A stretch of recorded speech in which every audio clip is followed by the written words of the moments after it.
Mutya ng kalikasan, mga kapatid. Ayan, kung napapansin nyo, nanganganak po yan. Buhay na mutya po. Ayan, nagiging crystallized na po yung iba sa tagal ng panahon. Ayan po, oh, nanganganak na po siya. Ayan po, may anak po siya, oh. Hindi po yan dinikit. Ayan, may anak na po siya. Ayan, ito, oh, nagiging dalawa na siya, oh. Ayan po, ito po ang mga mutya ko.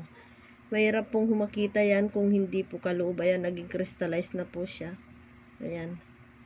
Para siyang mutya ng tubig. Tapos, ito po, ayan, oh, nanganganak na rin po. Ayan, meron po siyang anak. Ayan, meron. Ayan, mga buhay po yan na mutya. Ayan, ito, marami din po siyang, parang palabas. Parang lalabas na anak. Yan po mga kapatid, yan po ang mutya. Kung mahirap pong mahanap yan, kung hindi bibigay sa inyo ng gabay nyo. Ayan o. Mutyang buhay. Ayan. Nanganganak po siya. Nagiging crystallized po siya mga kapatid. Yung mga nabigyan ko ng mga ganito. Ibabad nyo po siya sa langis at nagiging crystallized po sila. At nanganganak po. Ayan o, mga crystallized na po o.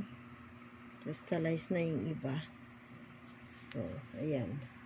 Kababad lang po siya dito sa lalagyan ko na Yan po ay depensa, pambaon at pampaswerte na rin po. Hindi po yan pampamalas. Yan po siya.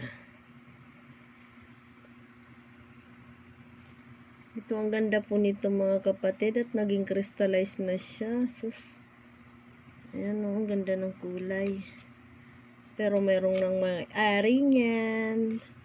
God bless you all. Salamat po sa panonood. Patunay lamang po yan na nanganganak ang aking mga mutya.